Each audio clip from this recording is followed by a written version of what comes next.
Yara sa inyo. Ang pag-asa sa Santos kay Evangelyo sunod kay San Lucas.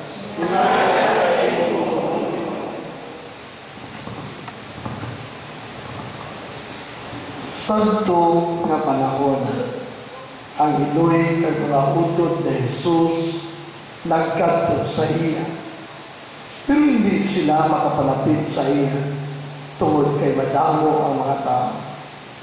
May nagsilik sa iya ang iloy kay mga utod yara sa tuwa nga luyan magpakikita sa imo. Sa Jesus nagsiling sa iya, ang akong iloy kay mga utod amo sila nga nagapamati sa pulong sa Diyos kay nagatuman sini. Mga utod, ang Ebanghelyo sa atong Ginoo.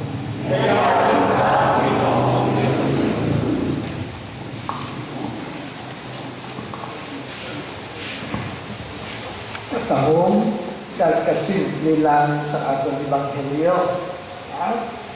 Yung pabalo sa Jesus nga ara ang iloy kag mga utod nga luyang magkikita sa iya. Pero wala sila nakikita tungod kay kadamong katao. Hindi siya kapalapit. Kaya Jesus nagsiling ang aking iloy kay mga utod ang nagatuman sa kabubuton sa amay. Okay? So, sa pamilya, pamilya pala kita ni Kristo. Pamilya hindi. Okay? Love this Jesus. Una,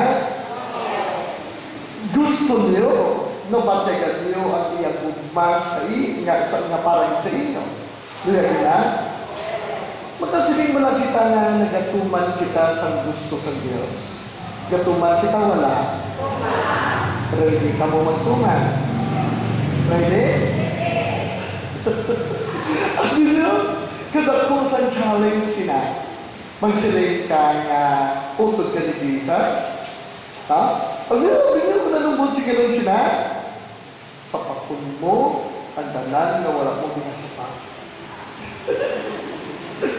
Kaya, mag-ready ka to forgive. Mag-ready ka to give another chance. Ha? Kamusta ka mo? Maayo mo eh. Maayo pala ang ating kabubuton kay relasyon sa isa kag isa. Wala gid bala kita sa may nasakitay o bitagaan problema. Ready bala kita magpanugod karuniwa. Kaya ang tutun man ang natural natin nga pakabuhi kag tanan nag-experience sila. Sila bibigay sa inyong mga problema. Gikada mo. Sila din sa inyo wala sa sakit sa buon. Wala na sentiment, ubra sa iba sa atong kabuhi, may anak kita sa tanan. Pero, wala kita, ambot ko si ganun, ang Diyos naghahatag sa atong kay ganyan. Pabila mo sa Diyos, ano ganito yung magbong? Ang alagad senteris, atong nagsita, pag-alagad nga may kalipay. Kaya hindi lubos-lubos ang atong kalipay, kung wala kita, naghahatag kay ganyan sa atong self, at sa iba ng mga tao, nga mag-angkon sa mas malaking experience. No? Kung nag-aagad kung mag-hatag kita kay ganyan sa self natin, nga may pinaka-the best nga member of the community, o kung sa atong pulian, sa atong kasaliban, pwede git, masiguran ka ron. Kaya, pwede git, nga kung luyan natin mga malipayan ng lubos, kay lubos atong kalipay, kaya mo na itagaan ka ang tanan nga tao sa atong palibot, bisan pa, so ang nakasala, sa kailangan man nga magkakarami man sila. Batulog kita, batulog natin atong mga sala, ang atong kasaypanan, tuon mo na, hindi mo na sa kaklik na dulaan na lang na pay, di ba? Hindi natin kinanglan, hindi dapat gagawin. Pero mga utod, for us to be happy, truly happy, kinahanglan natin ganit mag-forgive. Kaya once nga araw na sa may, kaya gina-entertain ang pay, ang posible na nga matabog sa aton ang muna, hindi kita katulog maayo, hindi ka kakaon na ayaw, makita mo lang siya, nagjalain na ang lakas sa imo ayaw, kaya kaya lang sa pwede matamo, kaya hindi makapaayo sa atong personal. Kung kansan, ang kawan mo bala, ang mga tao na nagkakaimitan ka, okay, ito ka tudo-tudo, kaya ka namin lang sa ilang kandilaw. Kaya namin, aking sa Domingo, nakita na ito sa batihan niya, ang ibang sa Domingo, kung nag-ahambal, nga daw grabe ang trabaho sa tao, no? Ayun sa aga, pakantugid sa nagagigit nga init, pakantugid sa hapon ang ubra. Tapos, may nag-ubra biya silang oras, doon naman niya, alas 5 yan, di pa ubra pa. Pero, pagkatapos, ginsupa nila naman ang ginbayan sila, palaring lang. Palaring. Di sila ko gani, sa nagbigyan ni kanina, at itong mga isyaday mo lang sa akong under sa akong illustrator director, silikuti, magkag niyo, ready na ka mo, nga pag-abot na itong dito sa langit, ang ma-welcome sa atong sakerta sa langit, ang nag-imitan mo din. Sunod ka na? Ha? Sunod na yan ka mo sa langit, yan nag-open sa gate sa inyo, ang ino na imitan. Hindi ka na magsagot. Ang posible na, hindi ka magsagot. Ay naku. Sabi mo wala na ito pa. Wala ito pa kaya kami. Kaya kung ang tuon lang. Nagbigay rin sa Diyos ang tanan eh. As in ang tanan. Diba? Klaro tayo nga masamig, nga may cross kita, ang gani, kaya may crucifix, kaya nagpalimatay si Jesus sa makasasala. Hindi mo naman. Sila nagkakito ko ang lagot mo, sila nagkakito mo problema, sila nagpapasok sa imo sa cross, sa mabugat. Sino pa-open sa imo sa gate? Sa langit? Kaya naman ako, tuluyan ko lang na maging klaro kita. Kaya mo inay sa ato, di ba? Ang iya gusto nga luwas ang tanan. Ang iya gusto na kapahuon nato ang pagluwas niya. Diba? Nagduduman nyo, yung atong patron, ang St. Therese. At alam ko sa kumbento, diba? Pero gitawag siya nga patron sa mga misyonero. Oo. Kaya yung pinakaging paumiyuan niya, kung nagduduman ta pa, atong isa ka priso, nga hindi git mga ako sa niya sa kagwaay git pag-inulson. Wala yun. Di. Pero sa katapusan, sa lutdan sa ulo, yung kuaya ang krus ang tarik, kaginalukan. Tiris, kaya sa kumbento, tiniblis yung pinalagay sa buhay, kinapasahan niya sa newspaper. Nga antes pa pumutang ulo ang kriminal, nagkuha sa krus lang, pero hindi. Samtala nga dodugay pag iyan daw, at this was siya pumutang ulo, wa ay hindi siya pagkabot sa mga cross kaya. Pero sa last moment niya, nagkuha siya, ay nagalok. Wala palangga, ang hulian namin ng mga inagyan sa atong patron nga dapat na nagtinilip sa atong ulo. Sa gihapon, ang konversyon sa mga kasasala, sila naghahatag sa atong problema, sila nagsakit sa atong bilatyago, sila nagpabugat sa atong mga buhay, sila nagpugong sa atong sa pagkalagad sa Diyos. Pakamulian, naging sila na. Without any exception. Tutaw kita, may arap kita, may arap kita yung kaugalingon nga panahon kung nasa tugtubiin aton nga kapagpatawad. Pero please, hindi nyo pa silupi, hindi nyo pagpabudayi ang inyong kaugalingon. Tutalaan nyo sa aton ginaalagaran. Padaton, magkalagad dito sa Diyos. Sabi nyo kayo na, sabi, ilawan taanay para nga makasugod kita.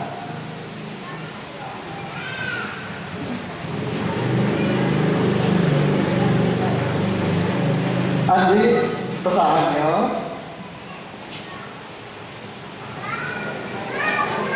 I love you.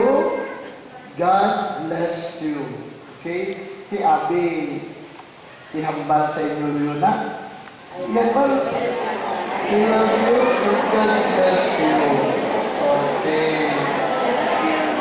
Mga palangga, Abi, tilawan kaliwa. Himo, anak, be from the bottom of your heart. I love you. God bless you. Okay? So, ini siya. Lumayan ang dami din. Layon. Okay? Dali lang ha.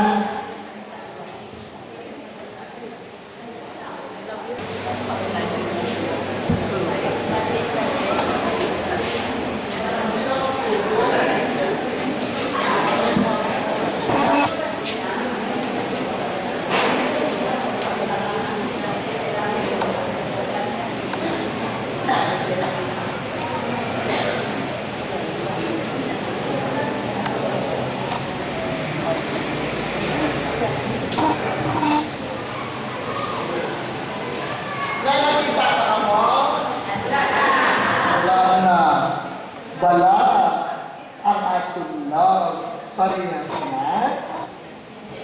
Nga we are loving one another in good times lang. Pero magabot ang bad times, dula na atong love. May mga pamuyayaw na, may mga pasipalan na, may inisipay na, may kung ano-ano pa. Pero nag-apply ako yan para sa inyo. Gahong muli ang atong love, hindi gid madula. Kung muli ang atong love, magapasanyog kag magapasanyog na lang. Kaya siniganin akon, katay pa, nga manging kaangay kita, sining nga libro, no? Ahay, mag-record to ini, no? Kaya katay pa, nga kung ano ninyo makita, kaya maubsot baray, tinawag kabiman sa totoong buhay. Ang matuod from the very start sa output ng buhay, kaya every time na magbugtaw kita sa kagapon, daw kasubong kita sini. So daw wala kita sa may makita na, okay. Pagkatapos naman, nga kung mag-abot ng panahon, nga mag-abot na abi ang sila kang adlaw, kag mag-abot ng ukto, tani nga may mga madalata na kita. Kag sa end of the day, we pray. Nga kung anong araw, hindi lang kita makontento. Kung pwede, makuluran ulit ang ating life.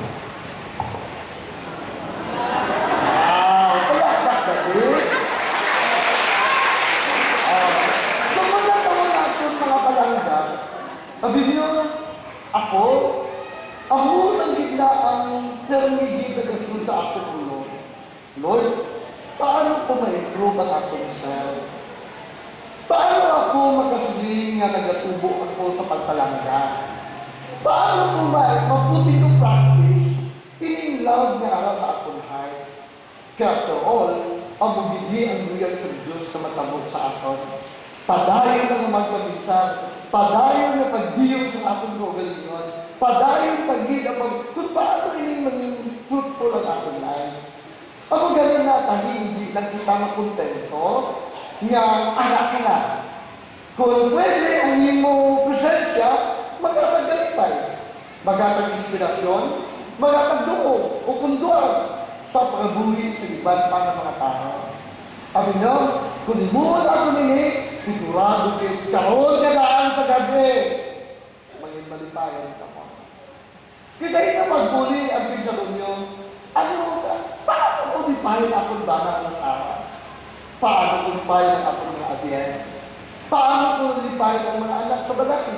Hasta ba ang mga kabuti nga arap nila? Pagkiligan nyo sa church, no celebrate life, no kag-make occasions, parang sakya. Pinamalag ko na itong mga tao sa kumbento kayo na sari ko sa buwan sa gabi, sari ko makakanta sa buwan sa kumbento. Makakanta. Tuloy ko sa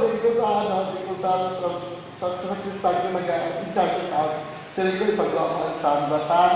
Tayo na in-charge sa suga. Tuloy ko ipagawa ko itong mga disco light ha.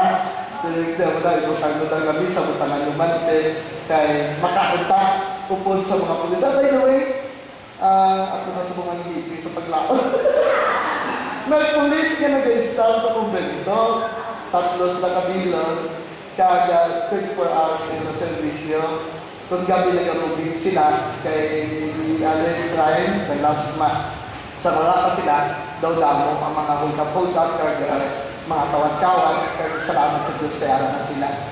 Tapos, sa nagbigyan-bigyan sa akin sa pamilyon, nagtubag ko sa mga madamo ng mga katas-asan sa pulis, kaya hindi namin sa back-up sa Danarada, nag-report, di back-upan ko man. Kung nang ba lang pagkasama kami ng mga utod, kung pwede man natin sa makabulig, kung pwede man ang atong presensya maka-inspire, kung pwede ba lang makakay dugang na kusog kay kasama sa isa, please, hindi nyo pagiging na Lord, okay nyo sila, alalayan sila. Hindi kita ipagdugay at kami sa kalibutan na, pero sa bayan, sa kalipot, sa atong pagmakabulig, kung may anak kita silang experience na nahipot natin yung i-modify ang iba kung i-arap kita, ako ng presence, kami padayunan natin na, aboy ko lang sa mga komentaryo na hindi manami, aboy ko lang ang mga sunuganay, aboy ko, wala akong nag-asing, hindi na tamad sa gasadya, sa gasadya ka, with due respect sa malagyagon, sa pamunaunan hindi sa Latino. Diba? Ang ginamit ng mga sigulano, ang ginamit ba lang ang mga pagpanalyaw, ang mga lang kabiton na, kay kanami sila. No? Ang magaling na kasi nakon, kay galing na panangit, no? Ganang ko hindi na nakat sa ating ng pangabuhi. Kaya, ako yan sa pagtundod ng lumagin naman sa kari kita, Teo. Sa nangyayari ito sa bangko, wala kang hindi ako sa bangko yan. Wala kang hindi ka nito pagtupod, hindi ko ba nagnabalan sa akong mama, nga tutusupot ka man, wala kang hindi ka masakit, wala kang hindi lang paon, etc. Kaya ginala, nagtubo man ang lasapot nga magsalit sa Diyos. Kaya dito, doon nagsasalit kita sa Diyos, hindi niya kita pagbabayaan. Kaya provide rin sa atin ang tanan natin yung pinaklanan. Pero ako na isa sa mga bagay na niyag-iabag sa inyo.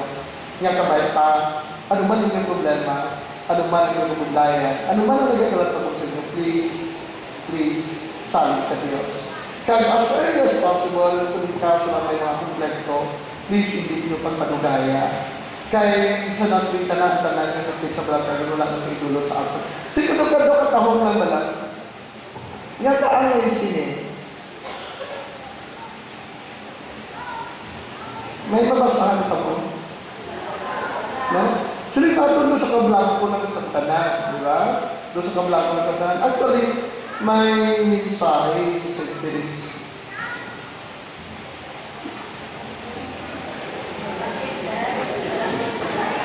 Hindi ba? Hindi makabasa. Okay? Hindi papasa ko siya ang pagpili na walang unod.